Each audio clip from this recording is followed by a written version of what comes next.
A roving village. How clever.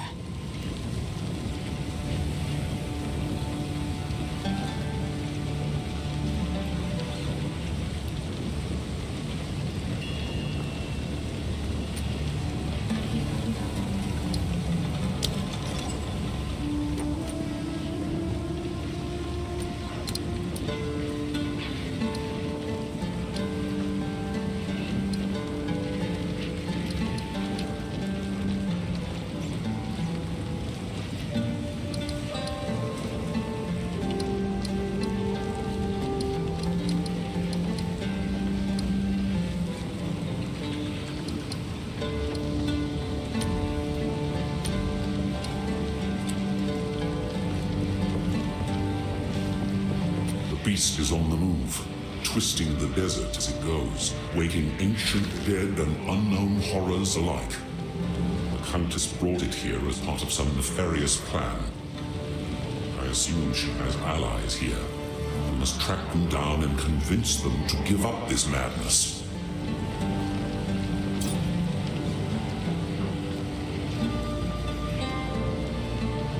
Thank you.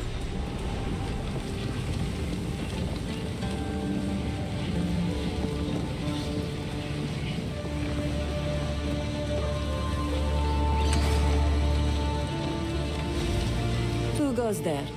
By the sound of your voice, you cannot be Marraketh.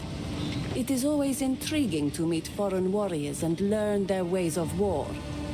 I only hope I have weapons and armor that might be useful to you. I am Shambren.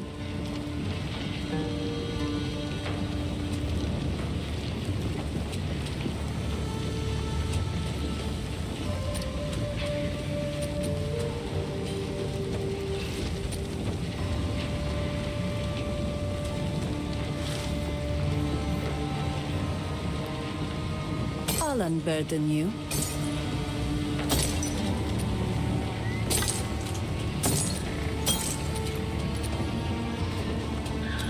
Goodbye. Hello.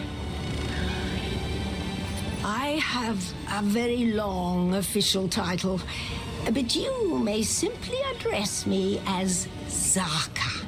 The young ones will harp on and on about our strict traditions, but I'm old enough to get away with it. So I do.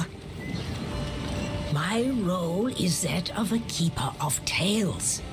I was chosen by my predecessor, rather than being allowed to become a Dekara or perform other duties. I'm not permitted near combat, for the stories I keep are one of our most valuable resources. We understand the plains of Vastiri through the lens of these words handed down to us over the centuries. We see what used to lie where sand dwells now, and hear the bold proclamations and lamentations of yesteryear. That is my role, to be the worldly eyes and ears of the Ahadura.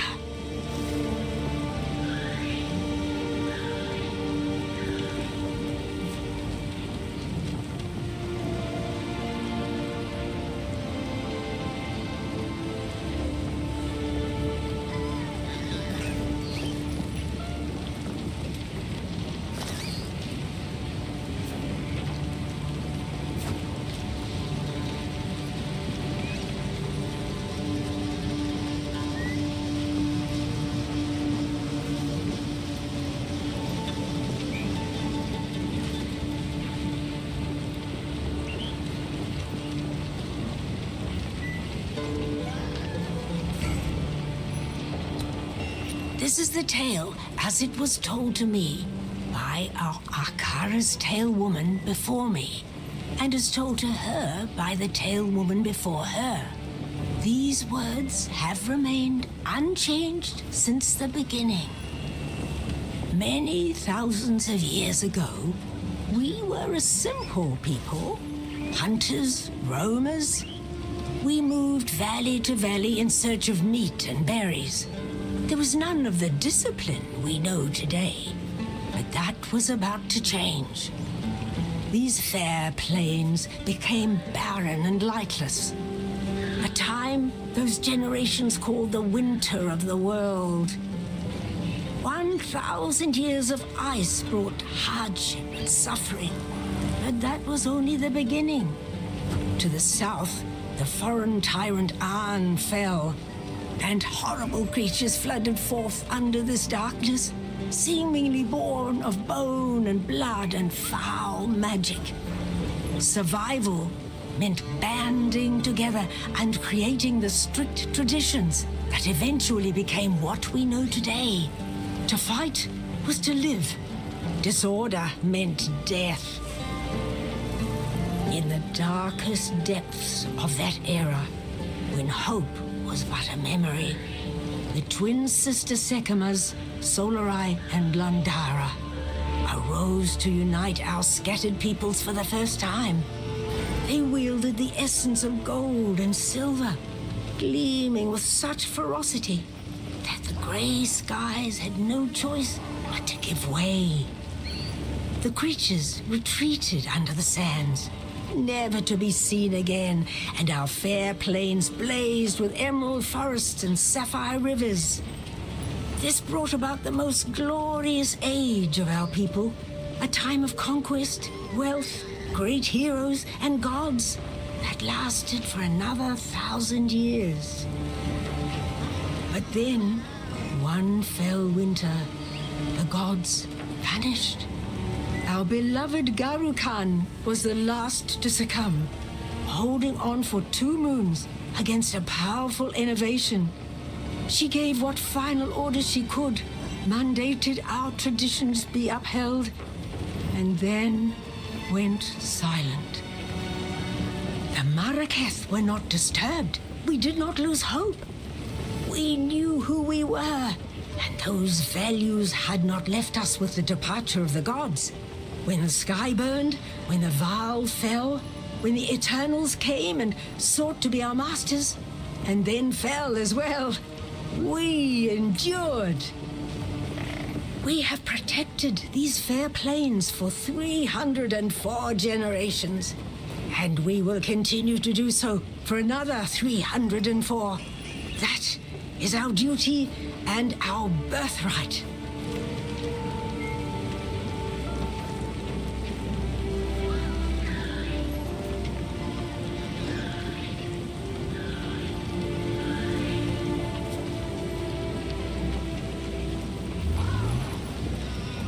She was a fierce warrior before she was blinded in battle. Focused, determined. Losing her sight has not changed that. I have no doubt that she will become skilled enough at blind fighting to rejoin the ranks someday. Indeed, blind Dekara were once instrumental in decimating an Eternal Legion during a sandstorm ambush. So it is not without precedent.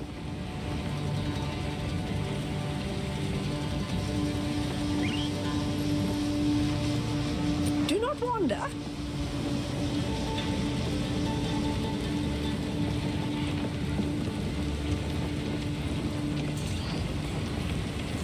I am Asala, the Sekima of the Ardura. I care not where you came from, nor what caste you might have been there.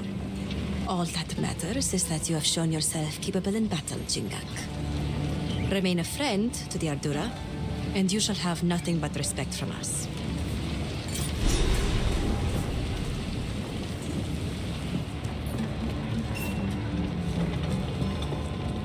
So, the beast has entered the world once more. We were following a trail of corruption before we were waylaid, and now we shall resume the hunt. We Maraketh are honored bound to seek and contain corruption wherever it may be found. It seems the sacred duty falls on us once more. The trail connects to 2 locations, but we don't know where the beast currently resides. I am willing to begin wherever you and your shade thinks is wisest.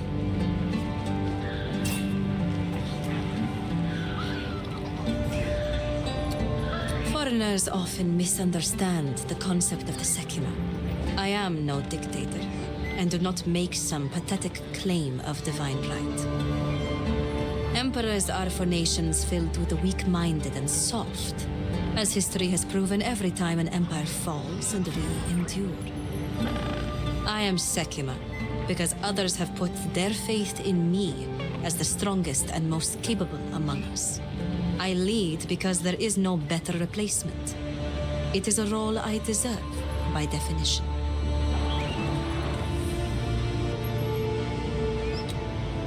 This Oriana would find no allies among our Akaras. We are no strangers to the eternal war against corruption. If she has allies in this region, they cannot be of the Maraketh.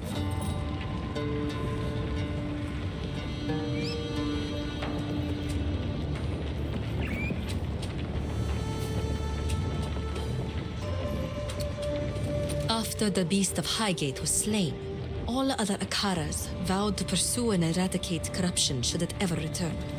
Never again will a sole Akara suffer the weight of history.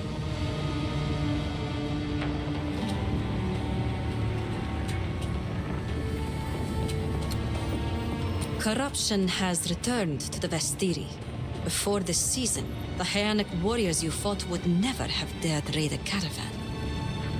The dead have begun to rise again, and other creatures of the desert have started changing. By Zarka's accounts, the land is returning to the way it was before. These are ill times. So, the beast has entered the world once more. We were following a trail of corruption before we were waylaid, and now we shall resume the hunt. We Maraketh are honor-bound to seek and contain corruption wherever it may be found. It seems the sacred duty falls on us once more. The trail connects to 2 locations, but we don't know where the beast currently resides. I am willing to begin wherever you and your shade thinks is wisest.